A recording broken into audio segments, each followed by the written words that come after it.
Shalom Aleichem, damai sejahtera. Apapun yang disembah selain Yahweh itu berhala. Saudara-saudara, apapun yang disembah selain Yahweh itu namanya berhala. Itu versi umat Nasrani, Kristen, dan Katolik. Jadi versi kita umat Nasrani, Kristen, dan Katolik adalah apapun yang disembah selain Yahweh itu adalah berhala, saudara-saudara. Itu menurut versi kita umat Nasrani, Kristen, dan Katolik. Dan saudara-saudara, menurut versi Islam lain lagi. Kalau versi Islam, apapun yang disembah selain Allah itu namanya berhala. Jadi versi kita umat Nasrani, Kristen, dan Katolik dengan versi umat Islam itu berbeda, saudara-saudara. Dan marilah kita berjalan di jalur kita masing-masing. Sekian, sampai jumpa. Bapak Yahweh memberkati saudara-saudara dimanapun berada saat ini. Haleluya, amin. Shalom Aleichem, damai sejahtera. Apakah setan bisa membuat kita berdosa? Saudara-saudara, di sini saya memberitahukan bahwa setan itu tidak bisa membuat kita berdosa, saudara-saudara. Setan itu hanya merayu dan membujuk kita manusia dan memperdaya kita manusia agar kita berbuat dosa atau melakukan dosa. Dan saudara-saudara, dosa itu disebabkan oleh keputusan dari diri kita sendiri.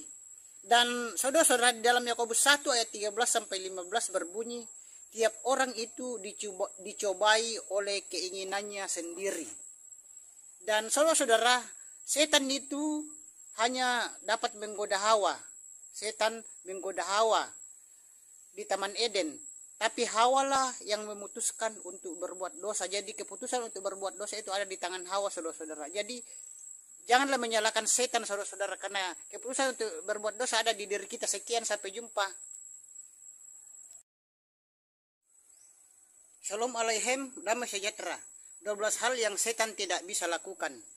12 hal yang setan tidak bisa lakukan. Yang pertama adalah setan tidak bisa membuat kita berdosa. Yang kedua adalah setan tidak bisa membuat kita takut akan kematian. Yang ketiga, setan tidak dapat mengambil kekuatan rohani kita.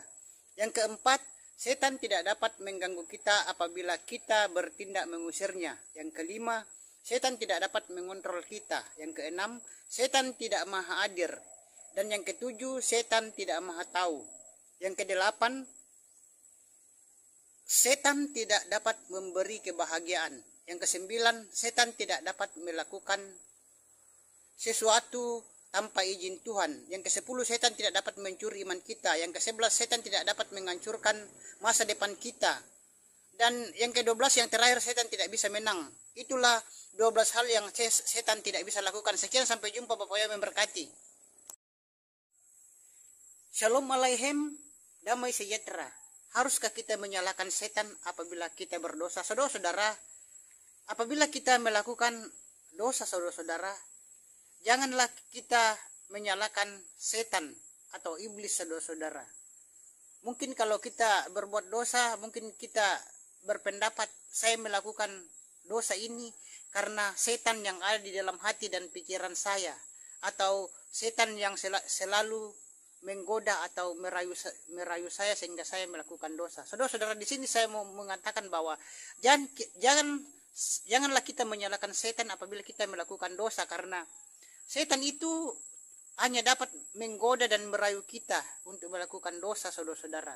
Tetapi keputusan untuk melakukan dosa itu ada di diri kita sendiri. Karena itu, kuatkanlah iman kita kepada Bapak Yahweh supaya kita tidak melakukan dosa. Sekian, sampai jumpa.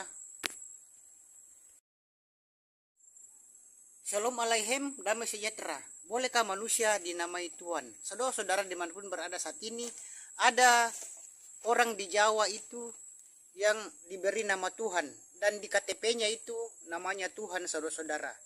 Dan saudara-saudara, banyak orang yang mempermasalahkan kalau ada orang yang diberi nama Tuhan oleh orang tuanya.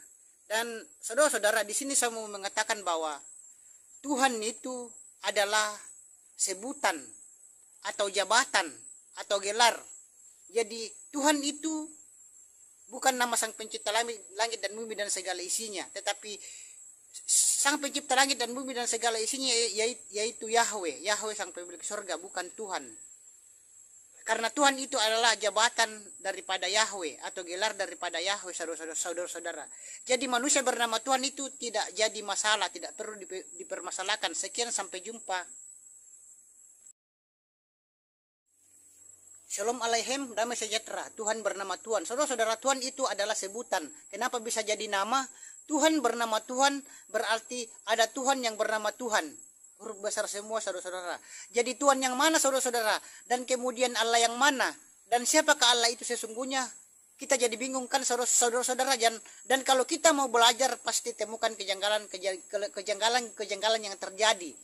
Ini kenapa demikian, saudara-saudara? Itu karena terjemahan kesalahan dari LAI, Lembaga Alkitab Indonesia. Ini buktinya, saudara-saudara, di 1 Raja-Raja 18 ayat 39 LAI, ketika seluruh rakyat melihat kejadian itu, sujudlah mereka serta berkata, Tuhan dialah Allah, huruf besar semua. Tuhan dialah Allah, Tuhan huruf besar semua.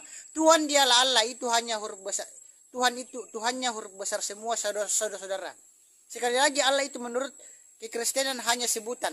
Berarti ada Tuhan bernama Tuhan atau Allah yang bernama Tuhan. Sekian, sampai jumpa. Shalom Aleichem, damai sejahtera.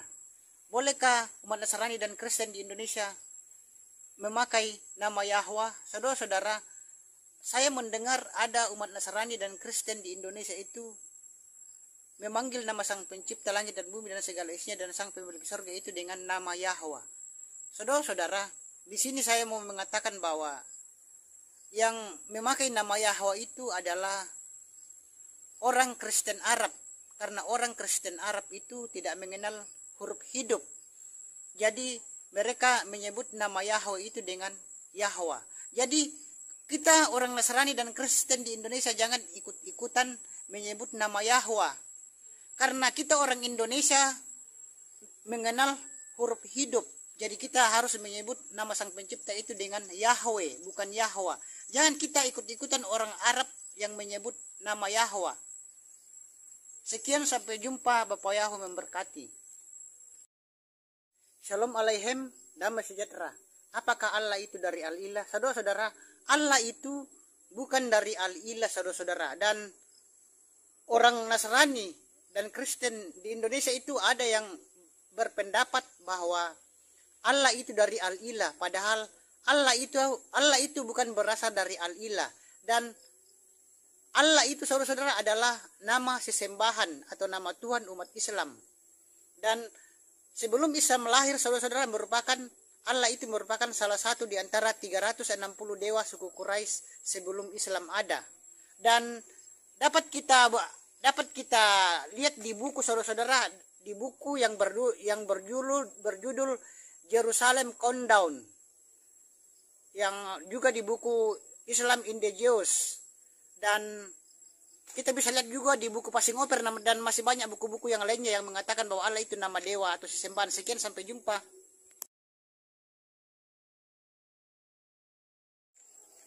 Shalom Aleichem, damai sejahtera.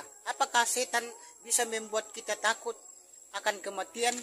Saudara-saudara, dimanapun berada saat ini, setan itu tidak bisa membuat kita takut akan kematian bagi orang yang beriman kepada Bapa Yahweh beserta Yesus Masya Roh Kudus. Dan saudara-saudara, umumnya orang takut akan kematian. Tapi kita yang sudah percaya kepada Bapa Yahweh di dalam nama Yesus Masya, itu kita tidak perlu takut akan kematian. Sebab mati adalah keuntungan. Oleh karena kita berpindah kepada kehidupan yang kekal, saudara-saudara. Dan kuasa maut telah dikalahkan oleh Yesus Masya. Sehingga maut dan kebinasaan tidak berkuasa atas kita oleh karena Yesus Masya. Dan bila kita masih takut akan kematian, maka kita perlu mengecek kehidupan rohani kita. Jadi jangan kita takut akan kematian. Sekian, sampai jumpa. Bapak Yahweh memberkati. Sekian. Shalom Aleichem, damai sejahtera. Apakah di dalam kasih ada ketakutan? Saudara-saudara, di sini saya mau mengatakan bahwa di dalam kasih itu tidak ada ketakutan, saudara-saudara. Jadi orang yang masih takut itu, orang yang masih dalam ketakutan, contohnya takut kepada setan atau hantu, takut kematian, takut untuk melakukan hal-hal yang benar, itu berarti kasihnya belum sempurna. Karena orang yang masih dalam ketakutan itu menandakan bahwa kasih orang itu belum sempurna. Dan di dalam 1 Yohanes 4 ayat 18 berbunyi, 1 Yohanes 4 ayat 18 berbunyi, di dalam kasih tidak ada ketakutan. Kasih yang sempurna melenyapkan ketakutan. Sebab ketakutan mengandung hukuman, dan barang siapa takut, ia tidak sempurna di dalam kasih. Sekian, sampai jumpa. Bapak yang memberkati. Shalom Aleichem, damai sejahtera. Bagaimana supaya kita sempurna di dalam kasih? Saudara-saudara, supaya kita sempurna di dalam kasih itu, kita tidak boleh takut, saudara-saudara. Karena orang yang takut itu mengandung penghukuman, saudara-saudara. Karena kalau kita takut itu, kita akan mendapat penghukuman. Kita akan mendapat penghukuman dari Tuhan. Jadi saudara-saudara, kalau mau sempurna di dalam kasih, maka janganlah takut, saudara-saudara. Di sini adalah janganlah takut untuk melakukan kebenaran. Jangan takut untuk janganlah kecuali kalau melakukan kesalahan. Shalom Aleichem, damai sejahtera. Bunyi 1 Yohanes 4 ayat 18. 1 Yohanes 4 ayat 18 berbunyi, di dalam kasih tidak ada ketakutan. Kasih yang sempurna melenyapkan ketakutan. Sebab ketakutan mengandung hukuman. Dan barang siapa takut, ia tidak sempurna di dalam kasih. Itulah bunyi Yohanes 4 ayat 18, saudara-saudara. Jadi saudara-saudara, kita sebagai umat Nasrani, Kristen dan Katolik, kita tidak boleh takut, saudara-saudara. Karena orang yang takut akan menghadapi penghukuman dari Tuhan. Dan orang yang takut itu tidak sempurna dalam kasih. Karena itu kita sebagai umat Tuhan, umat Bapa Yahweh, di dalam nama Yesus Masiah tidak boleh takut kepada setan atau hantu. Tidak boleh takut menghadapi kematian. Karena orang yang di dalam nama Tuhan, di dalam nama Yesus Masiah akan mendapat hidup yang kekal. Dan jangan takut melakukan kebaikan. Sekian, sampai jumpa. Shalom Aleichem, damai sejahtera. 12 hal yang setan tidak bisa lakukan. 12 hal yang setan tidak bisa lakukan. Yang pertama adalah setan tidak bisa membuat kita berdosa. Yang kedua adalah setan tidak bisa membuat kita takut akan kematian. Yang ketiga, setan tidak dapat mengambil kekuatan rohani kita. Yang keempat, setan tidak dapat mengganggu kita apabila kita bertindak mengusirnya. Yang kelima, setan tidak dapat mengontrol kita. Yang keenam, setan tidak maha adil. Dan yang ketujuh, setan tidak maha tahu. Yang kedelapan, setan tidak dapat memberi kebahagiaan. Yang kesembilan, setan tidak dapat melakukan sesuatu tanpa izin Tuhan. Yang ke-10, setan tidak dapat mencuri iman kita. Yang ke-11, setan tidak dapat menghancurkan masa depan kita. Dan yang ke-12, yang terakhir, setan tidak bisa menang. Itulah 12 hal yang setan tidak bisa lakukan. Sekian, sampai jumpa. Bapak yang memberkati. Shalom Aleichem, damai sejahtera. Apakah setan bisa membuat kita berdosa? Saudara-saudara, di sini saya memberitahukan bahwa setan itu tidak bisa membuat kita berdosa, saudara-saudara. Setan itu hanya merayu dan membujuk kita manusia dan memperdaya kita manusia agar kita berbuat dosa atau melakukan dosa. Dan saudara-saudara, dosa itu disebabkan oleh keputusan dari diri kita sendiri. Dan saudara-saudara, di dalam Yakobus 1 ayat 13 sampai 15 berbunyi, tiap orang itu dicobai oleh keinginannya sendiri. Dan saudara-saudara, setan itu hanya dapat menggoda Hawa. Setan menggoda Hawa di Taman Eden. Tapi Hawa lah yang memutuskan untuk berbuat dosa. Jadi keputusan untuk berbuat dosa itu ada di tangan Hawa, saudara-saudara. Jadi janganlah menyalahkan setan, saudara-saudara. Karena keputusan untuk berbuat dosa ada di diri kita. Sekian, sampai jumpa.